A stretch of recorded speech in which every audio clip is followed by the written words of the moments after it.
नाज़रीन, Iran Israel America जंग के बाद दुनिया एक नए खतरनाक मरहले में दाखिल हो चुकी है। क्या ईरान ने शुमाली कोरिया मॉडल अपना लिया है? क्या ईरान के पास पहले से एटम बम मौजूद है? मशरिक़ वस्ता में जंग बज़ाहिर वक्फे में दिखाई दे रही है, लेकिन असल में पूरी दुनिया एक ऐसे खतरनाक मोड़ पर खड़ी है जहां किसी भी लम्हे सूरत हाल जो है वो एटमी बहरान, आलमी माशी तबाही और बड़ी ताकतों के बराह रास्त तसादम में तब्दील हो सकती है।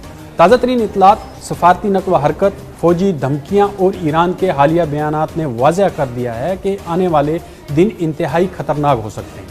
सबसे बड़ी खबर ईरान की जौहरी प्रोग्राम्स को लेकर सामने आई है। ईरानी जो पार्लिमानी हलके हैं और सरकारी शख्सियात ने वाज़ह इशारा दिया है कि अगर अमेरिका या इजराइल ने दोबारा हमला किया तो ईरान यूरेनियम को 90% तक अफजूदा करने की तरफ जा सकता है, जिसे हम वेपन ग्रेड यानी एटमी हथियार बनाने की सतह समझते हैं। ये सिर्फ एक धमकी नहीं, ये पूरी दुनिया के लिए एक वार्निंग है, क्योंकि 60% से 90% तक पहुंचने का मरहला सबसे खतरनाक समझा जाता है। अमरीकी हुकाम भी मान रहे हैं कि ईरान अब खौफनाक हद तक एटमी हथियार के करीब पहुंच चुका है और यही वो मुकाम है जहां शुमाली कोरिया मॉडल की बात शुरू होती है।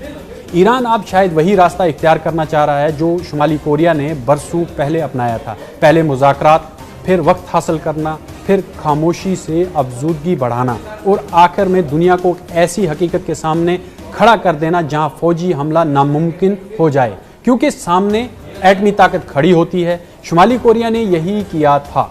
अमेरिका धमकियां देता रहा, पाबंदियां लगती रहीं, मुज़ाकरात होते रहे, लेकिन आखिरकार प्योंगयांग ने अपनी एटमी ताकत हासिल कर ली और दुनिया कुछ न कर सकी। अब जो जितने भी मगरबी तजियाकार हैं उनका कहना है कि वो ईरान का जो ये एक खौफनाक एक इकदाम है, ईरान भी जो नॉर्थ कोरिया उसके मॉडल को अपना रहा है, यानी कि डिले, नेगोशिएट, सर्वाइव, न्यूक्लियराइज, यानी वक्त लो, मुज़ाकरात करो, बचो और एटमी ताकत बन जाओ।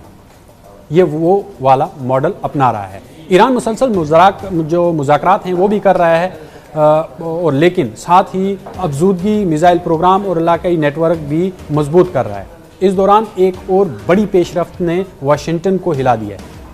अभी अमेरिकी सदर डोनाल्ड ट्रंप चीन पहुंच चुके हैं, जहां ईरान जंग, आबनाए हुर्मुज़, तेल सप्लाई और आलमी मईशत सबसे बड़ा एजेंडा बन चुके हैं। रिपोर्ट्स के मुताबिक ट्रंप और शी जिनपिंग ने इस वक्त स्ट्रेट ऑफ हुर्मुज़ खुला रखने और ईरान को एटमी हथियार न मिलने पर बात की है, लेकिन असल कहानी इससे कई ज़्यादा बड़ी है। अमेरिका को अब शक है कि चीन, रूस और ईरान के दरमियान खुफिया स्ट्रेटजिक ताउन बढ़ रहा है। वाशिंगटन को खौफ है कि अगर ईरान मुकम्मल तौर पर चीन और रूस ब्लॉक में चला गया तो मशरिक़ वस्ता में अमरीकी बरतरी खतरे में पड़ सकती है। इसलिए अमेरिका वॉर मिनिस्टर यानी दिफाई और जंगी पॉलिसी साथ सख्त गुस्से में है, क्योंकि जंग उनके मंसूबे के मुताबिक ख़त्म नहीं हुई। ईरान न सिर्फ बच गया बल्कि अब पहले से ज़्यादा जारहाना लहजे में बात कर रहा है। अमेरिकी इंटेलिजेंस रिपोर्ट्स के मुताबिक ईरान अब भी अपने मिसाइल नेटवर्क्स, ड्रोन प्रोग्राम और खलीजी दबाव की सलाहियत बरकरार रखे हुए हैं। वहीं पाकिस्तान का किरदार भी अब आलमी तवज्जो का मरकज़ बनता जा रहा है। कई रिपोर्ट्स और सफारती हलकों में ये दावा गर्दिश कर रहा है कि ईरान ने अपने कुछ बहरी असासे और जहाज़ पाकिस्तान के साहिली इलाकों या महफूज जोन्स के करीब मुंतकिल कर रखे हैं, ताकि मुमकिन अमरीकी या इजरायली कार्रवाई से बचा जा सके। ताहम इसके बाज़ाब्ता आज़ादाना जो तस्दीक है वो सामने नहीं आई है, लेकिन ये बात जो है वॉर मिनिस्टर ने डिस्कस की है और वो काफ़ी गुस्से में है और उन्होंने ये कहा है कि जिस तरह से पाकिस्तान ने जितने भी ईरान के जो जेट्स हैं उनको जो है महफूज मकामात में शिफ्ट कर रखा है, ये इंतहाई हसास मामला है और ये बहुत हद तक ख़तरनाक बात है। लेकिन ये हकीकत है कि पाकिस्तान इस वक्त ईरान, अमेरिका, चीन और खलीजी ममालिक के दरमियान एक हसास सफारती पुल बन चुका है। सबसे ख़तरनाक पहलू अब आबनाए हुर्मुज़ है। अमेरिका पहले ही ईरान के खिलाफ बहरी नाकाबंदी जैसे इक़दामात की बात कर चुका है, जबकि ईरान वाज़ा कर चुका है कि अगर इसकी बंदरगाहें खतरे में आईं तो पूरा खलीज खतरे में डाल दिया जाएगा। और यही वो लम्हा है जहां दुनिया को असल खतरा शुरू हो जाता है, क्योंकि अगर ईरान वाकई 90% अफजूदगी की तरफ बढ़ता है, अगर इजराइल दोबारा हमला करता है और अमेरिका बहरी नाकाबंदी सख्त करता है, और अगर चीन और रूस खुलकर ईरान के करीब आते हैं, तो फिर ये सिर्फ ईरान जंग नहीं रहेगी, ये आलमी ताकतों का बराह रास्त तसादम बन सकता है। मैं समझता हूँ कि सूरत हाल अब इंतहाई नाजुक मरहले में है।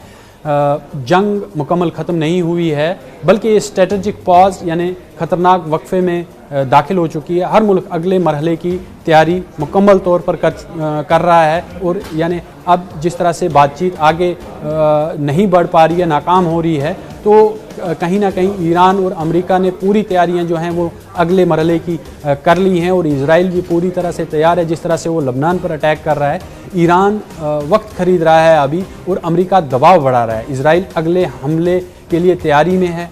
रूस और चीन खामोशी से अपनी पोजीशंस जो हैं वो मजबूत कर रहे हैं, और दुनिया शायद अभी भी इस बहरान की असल शिद्दत को पूरी तरह से समझ नहीं रही है, क्योंकि अगर ये बहरान दोबारा भड़का तो इस बार सिर्फ मिसाइल नहीं गिरेंगे, बल्कि आलमी मईशत, तेल सप्लाई, समुद्री रास्ते और शायद पूरी दुनिया का वक्त जितनी भी ताकत है उसका तवाज़ुन जो है वो बदल सकता है, वो हिल सकता है।